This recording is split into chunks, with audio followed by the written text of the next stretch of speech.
Hello, everyone. I'm Molly Dubin, and I am the curator of the Jewish Museum, Milwaukee. And I am thrilled to be here today with Skye, who is the artist of the incredible text-based art installation that is currently floating really in the museum and Federation's atrium space.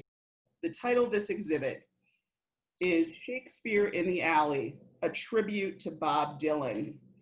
Where does that title come from? The title comes from, it's Shakespeares with a comma and an S. Shakespeare's in the Alley comes from actually one of the panels that did not make it up, which is stuck inside of Mobile with the Memphis Blues again.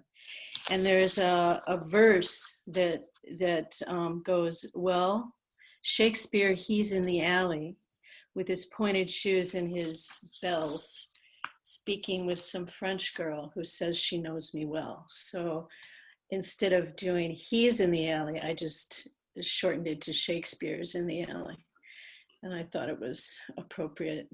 Well, incredibly. A tribute to Bob Dylan. Very much so. So yes, a wonderful line from one of his songs, and very fitting when you talk about the true bard and artist that Bob Dylan is and has been for 6 decades. So first, why don't you set the stage for us before we get into looking at a little bit at the background and how this came to be and your vision for it. As I said, you walk into our space and you see this selection of panels from a much larger collection. 51 in total is, I believe, where it currently is. Yes. So right now we have 20 of these incredible fabric hand-stenciled banners. So you walk into our atrium space. What are you wanting visitors to envision? Well, first of all, the scale of it really matches, or tries to anyway, if you can do that, matches the artist. So it needed to be large. It needed to be grand.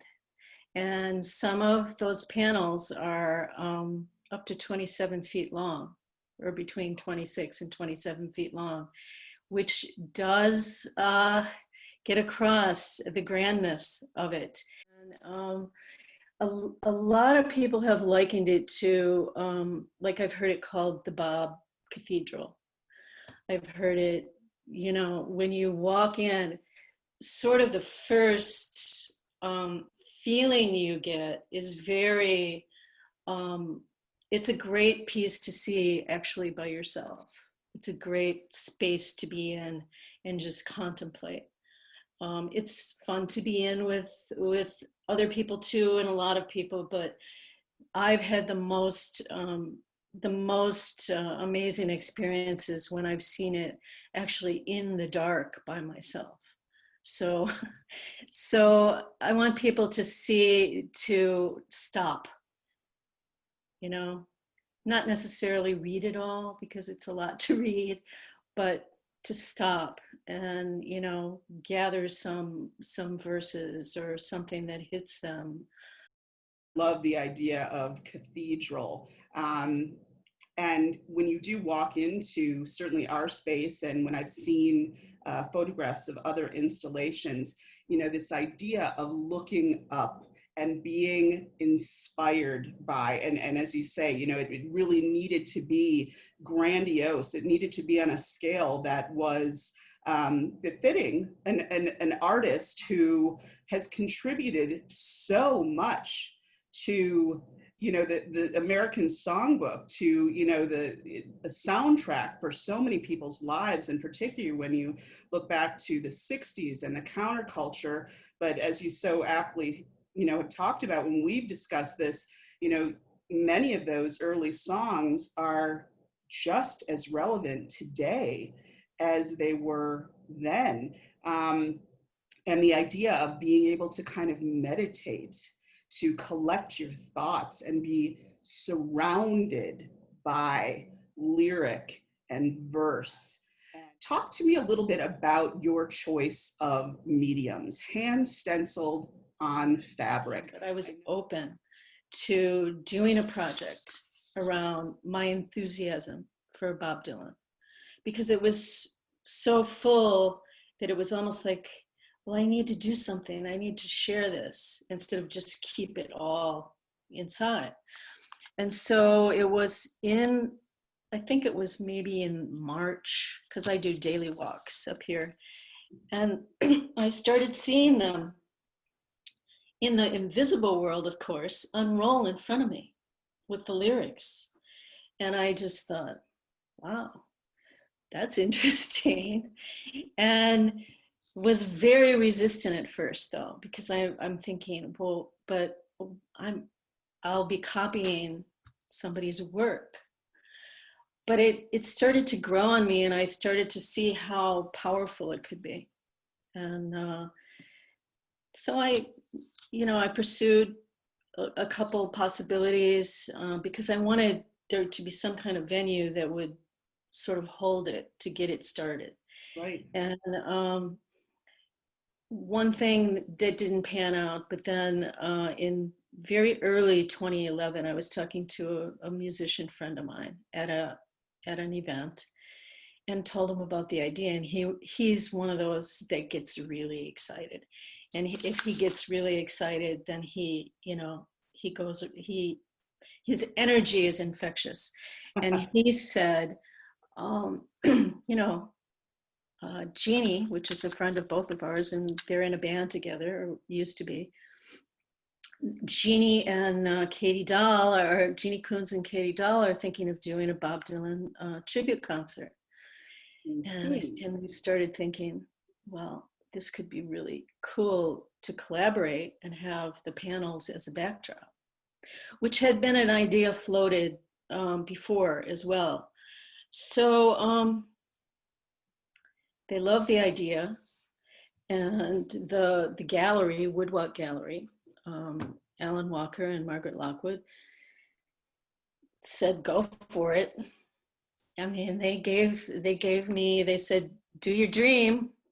And they gave me the space, which is an old historic barn, which is just a beautiful space. And they had a concert series there, which Jeannie organized for years. So it was all put into place. And I started stenciling. Well, of course, I had to pick, maybe some people are interested in the fabric. The fabric is a hemp cotton blend. It's an organic cotton and recycled hemp. I picked the color I did and made them all the same for ease of reading. Mm-hmm. And then they're all, here's the marker. They're all stenciled letter by letter with a black marker. So they're not painted, they're stenciled with a black marker. And the stencils are Mylar. There's an example of the stencil. So you can clean them, and they're really great. I mean, they last forever, it seems like. So I got three different sizes, and one ended up being too large. So I traded them back for 1 3/4 inch. So all of the pieces, some of them are 2-inch stencils, but most of them are 1 3/4 inch. So, and then the other tools used are just a simple ruler, a pencil, and tape. I mean, this is like the lowest tech project ever. And it's just a lot of measuring. Yeah. And if you look close, you'll see, I put pencil lines and I left them there because I like the look of it.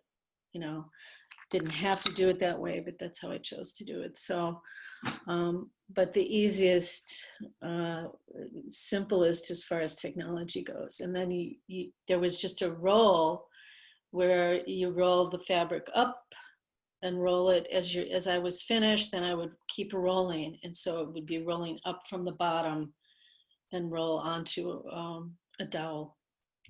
So that's, yeah, easy.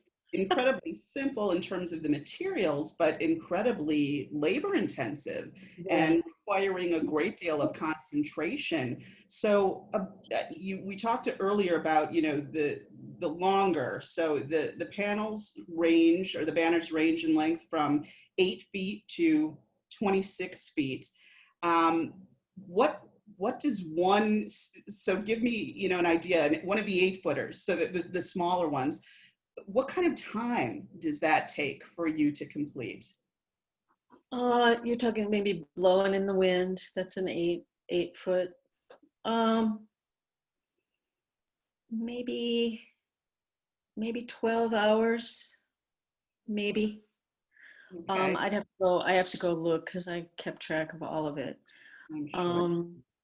So yeah, not maybe as long as you might think, but long enough. Nonetheless, when you talk about, you know, some of those being, you know, 18, 20, 26 Right. feet, Those, and the fact that there are 51 of them in total, incredible. I love the fact that you talk about the decision of the color, you know, being consistent and not, and I love the fact too that you thought about that in terms of not detracting from the lyric. The lyric is what is front and center. The word, right. the power of the word, the power of the verse.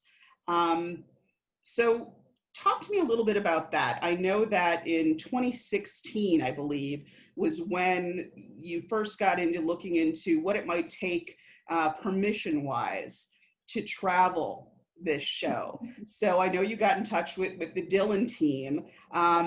So what was that process like? Well, there was a little bit of, I don't know if you say help from the universe. I actually came across, while looking for something else, I was actually looking for a video DVD called Tangled Up in Bob, which was Natalie Goldberg. I don't know if you know who that is, poet. Not familiar. Uh, was in that film. Anyway, I ended up not finding the film. This is in the library system, but I found many, many, many articles of that title. And I read one of them, and it was, oh my gosh, his name is going to escape me at the moment, but a professor in, I think, Southwestern college in Texas. And he was describing how he had written a book about Bob Dylan and how nervous he was about approaching the Dylan team, Team Dylan. And, you know, to the point of, oh my gosh, what if I, you know, what if this, what if that? It was exactly what I was feeling. And so I emailed him, and he responded to me right away and was very helpful with how I should go about it. Okay. So that was like wonderful.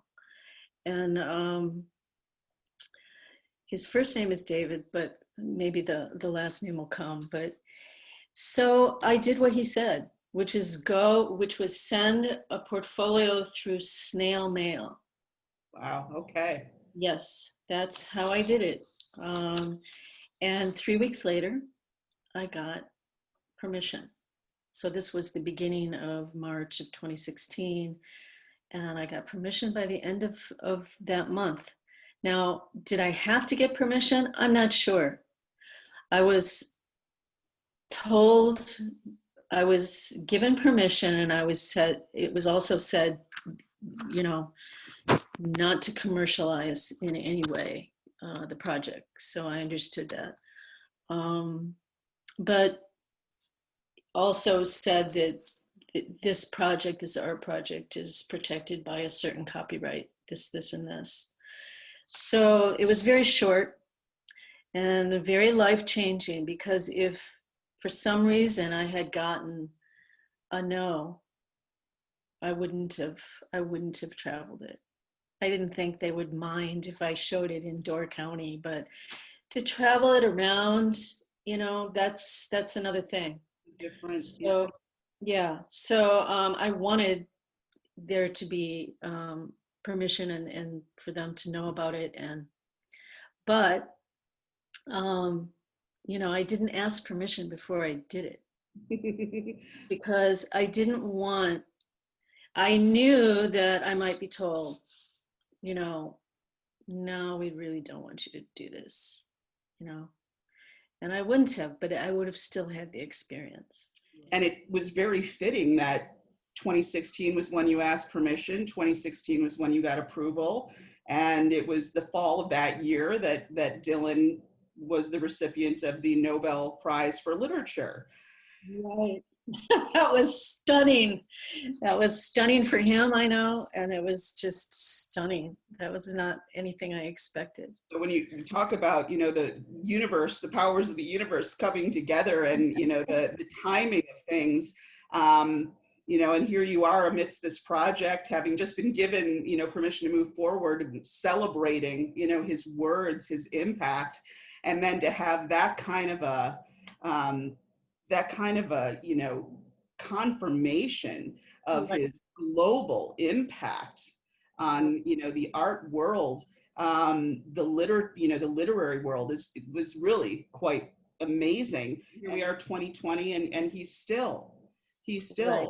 Creating, he's still producing, at the age of 79. He, and the fact that he continues to create, and I'm sure amidst absorbing, again, everything that is going on around us, I know I very much am looking forward to delving more deeply into some of his more recent lyrics and writings, but also thinking about, what we might still hear from Bob. Right. Hard to tell. Hard to tell. And I don't know if you know too, he's an iron sculptor. I did read a bit about that.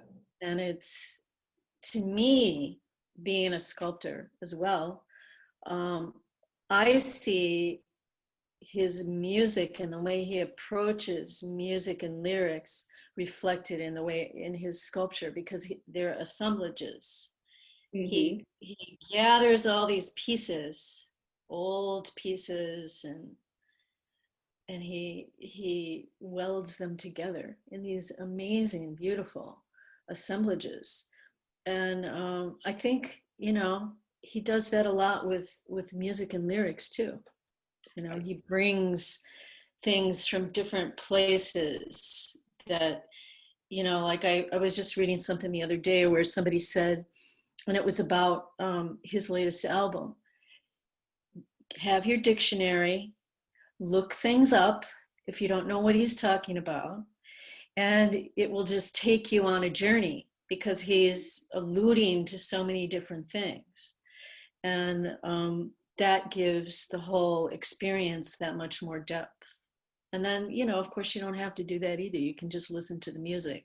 As we talked about at the top of the interview, that these are select panels dealing with social justice. How do you feel about this moment of where we are in terms of looking at social justice issues? So, Desolation Row, the first verse, they're selling postcards of the hanging. They're painting the passports brown. The beauty parlor is filled with sailors. The circus is in town. Here comes the blind commissioner. They've got him in a trance. One hand is tied to the tightrope walker. The other is in his pants. And the riot squad, they're restless. They need somewhere to go. As Lady and I look out tonight from Desolation Row. So what I read about that, so again, this is not Bob Dylan saying this. This is somebody who writes about Bob Dylan, is that that first verse is referring to the lynchings that happened in Duluth in 1920. And they did have postcards of the hanging. Of course, Duluth is a port town. There were sailors in town. And it's so, it's like so much comes into this period of time, and the rest of Desolation Row is, bits and pieces of, I think, of what he was experiencing during the 60s, the things that he was seeing.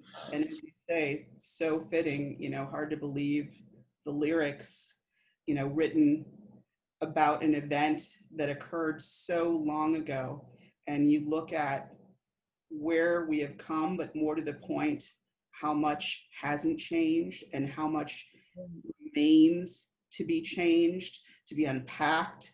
The idea of, the prejudice, the systemic racism, these issues that are still so much at the forefront of Right. our society. And, as always, Bob, as then as now, his words are a catalyst for conversation and hopefully for past, current, and future generations to unite and to try and affect positive change. So I think that's a great and fitting note to end on. Skye, thank you so much for talking with me about this incredible installation, about the inspiration for it, about its continued relevance, and what you hope viewers will experience when they're in physical contact with it, but also beyond the physical experience, what they will take away and continue to have thought about. So thank you so much for taking us through this virtual tour. Thank you.